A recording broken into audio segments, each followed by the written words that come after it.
It's probably one of the most multifunctional pieces of gear we as backpackers and hikers should be carrying with us.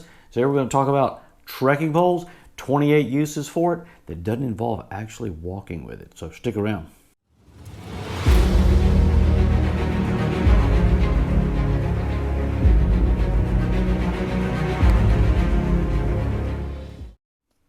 Invariably it happens, we're going to be out on the trail and we're going to see a snake. I don't like to mess with them very often, but if I do have to encourage one to move, if I can't get around it, stretch this thing out as far as I possibly need to and help move the snake along. More often than not, it's better off just leave them alone. They usually move themselves. But if I have to encourage it a little bit, especially if it's colder, it gives me plenty of reach to keep you from getting bitten. I'm usually the first one down the trail in the morning, so we have a running joke in my household. This is my spider stick. I end up looking like a swashbuckler out front, moving the spider webs around. I try not to tear them down and step under and around them as much as possible. Sometimes you got to break one every once in a while. Injuries are going to happen occasionally. We try to minimize that stuff as much as possible. Having said that, though, sometimes we need to immobilize a joint. Splinting. You combine this with a little bit of ACE wrap, maybe some tape, and you're off to the races with a little bit more of a stabilized joint. You want to wrap above and below the joint ideally. This is going to get you there. Variable lengths, back and forth, works right on the arms and legs.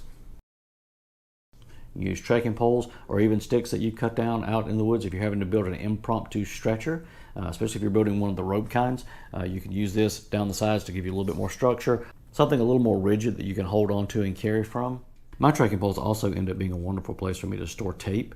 I usually put a little bit of fluorescent duct tape over at the top that I can pull off to use for like trail markings and things like that if I'm hiking with people that need to keep up with me or need to step off the trail to go to the restroom and more mark my way out so they can get back safely to the trail. Pull off a couple little tabs, stick them on leaves, pull them back off as I work my way back out to the trail. And then I also keep Luca tape on here spooled on so that when I have blisters, I don't even have to rifle into my bag. I can sit down, pull my shoe off, pull my tape off, trim it, put it back on, put my shoe back on, and never have to take my bag off. Trekking poles are great for self-defense. I'm not talking about going through and trying to stab someone with your trekking pole. I'm talking more from a perspective of the four-legged kind that we're out and about with. Whether it's a dog that runs out or more often than not, something a little more obtrusive like I live in Texas. I've had to fight off raccoons and armadillos and possum, all from getting into my shelter at night and messing with my stuff. They typically come out more at night when I'm seeing these things. Makes a nice little quick tool that you can poke away the critters. There are tons of different shelter configurations that you can do with a tarp tent that's made specifically to be used with trekking poles, or just actually a tarp itself. It's like origami for sheltering. There's a ton of different ways you can figure that stuff. So more often than not, this is what I'm using for my sheltering. I'm not carrying heavy tent poles and all that fun stuff. So during the summer, I'm almost exclusively a hammock camper, and I use a Warbonner Ridge Runner, which has a spreader bar in it. Spreader bars, they weigh about 12 ounces between the two of them. Instead, I replace those with my trekking poles.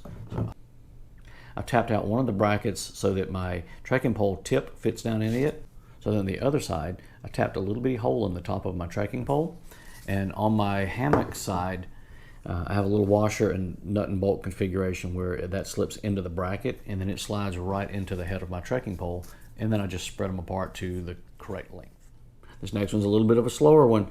I always advocate you should carry a compass, but if you don't, absolutely worst case scenario, you can use the shadow stick method with your trekking pole to find which way is north versus south, east and west. I prefer to carry a different device for this, but I know a lot of people who do it. They use this as their trowel. I prefer a standard fixed trowel. Enough people go through and they dig with just this. Not my preferred method, but it's very doable.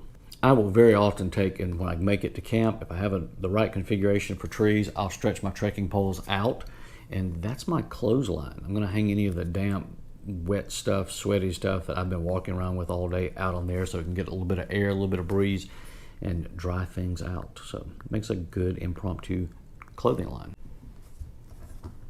I very often hike with my recording equipment. So I have a bracket on mine that I use to mount my GoPro so that a little more of an action approach to my hikes. So I guess it's an impromptu selfie stick.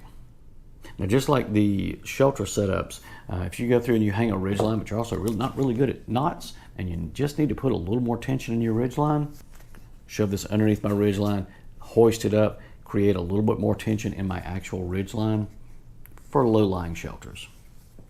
I will often carry a small fishing kit, which is pretty much just line and a handful of hooks or lures. Will go through, stretch out the ends of my trekking pole, and I've got a shorter version of a cane pole. So I can just go through, loop off, tie off on the end, and I've got something to reach out and get just a little bit of length on me if I want to go through and do a quick little bit of stream fishing. Okay, this next one is a product plug. If you go out on Garage Grown Gear onto their website, they actually have a pole sticker that goes onto the pole. And if I lived in an area that was more hilly, especially if it was also a snowy area, but I'm in Texas, so it is not.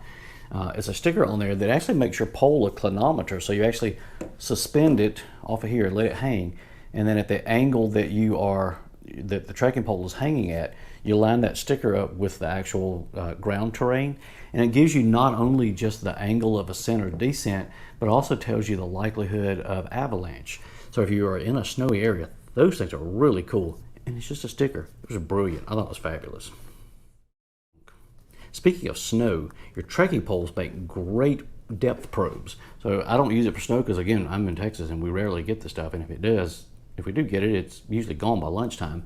But I do use it for mud. So if I'm trying to cross an area or even just crossing water, I'm out poking around with my trekking pole just to see how deep the water is. It's a wonderful depth probe. I will try to throw a link in the description below to another video I did about a bag hang. I usually keep a couple foot of paracord in my bag. I will do a little quick loop through on the paracord, usually just have a bowline tied at the end of it, pull the rope through, or even just toggle it. And I will do like a marlin spike, but I'll use my trekking pole through there. And so I have the rope hung on the tree, trekking pole in here, and now I have something I can hang my bag on. So I'll hang my backpack up on there. Gives me something to keep it up off the ground. Speaking of backpacks, if you need an impromptu chair, you can set your backpack down. You can use your trekking poles to wedge in there behind it and make you a seat back so your backpack won't lay back over. And now I've got a comfortable seat back that I can rear back on and relax when I'm taking a break. I always want to stretch my back before I start hiking because that's usually the piece that I am the most sore on by the end of the day, back and knees.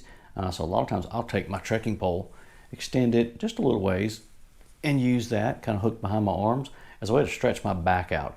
So I can pull from one side, pull from the other, and it just gives me a little more extension, a little more control, and keeps everything nice and limber. On the subject of keeping limber, I usually take this empty section right through here, and this is what I then turn around at the end of the hike, and I'm running this up and down my calves and thighs and trying to get all those knots and wrinkles out of my muscles at the end of the day. Usually feel, when I take the time to actually do that, I usually feel much better on that day 2 and 3 down the road of hiking. I hate a bear bell. To me, they just sound like dinner bells. But if I do want to make noise and I'm kind of out and about by myself, usually banging these together as you're walking. You don't have to walk around like this, like an idiot the whole time. You know, I'm not trying to send Morse code messages, but you know, just as I'm walking, occasionally flip them out and tap is enough usually to keep any of the critters away that I personally don't want out visiting me. These things also make great measuring sticks because they're nice enough that they actually have the measurements on there for you. So if you're looking through and just trying to measure, you know, whether it's digging cat holes and trying to make sure that stuff is deep as it should be, or if I'm far enough away from X, Y, or Z. Okay, I'm sure everyone does this next thing. We all stick our poles in the ground, put our wet socks or our wet shoes and hang them up on here and let them dry out. Awesome. If I'm lost in the woods, I can also extend these out, clip them, extend them out again, clip them. I can take some of my tape down here and I can make a flag on a pole for myself with a, whether it be a bandana or a hideously colored shirt or whatever I have to work with. So now I have a large visual cue that I can use to signal for help. I roll around a lot when I sleep and often figure out that I wake up and I'm not on my sleeping pad anymore. So I have taken to, quite often, I will take and extend both poles. And I do this depending on which sleeping pad I have, because some I have a tendency to roll off of a little easier. I'll extend both and I'll put one under each side of the pad.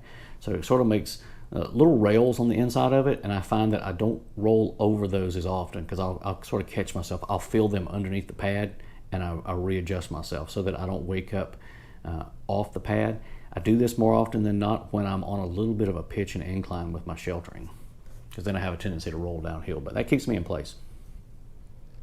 Okay, so another quick use for this is I can go through and estimate how much time it is until the sun sets. I can put the horizon down at the 40 here, and I can start looking up until I get to the bottom of the sun. And I know about every 4 of these is an hour until I get to sunset.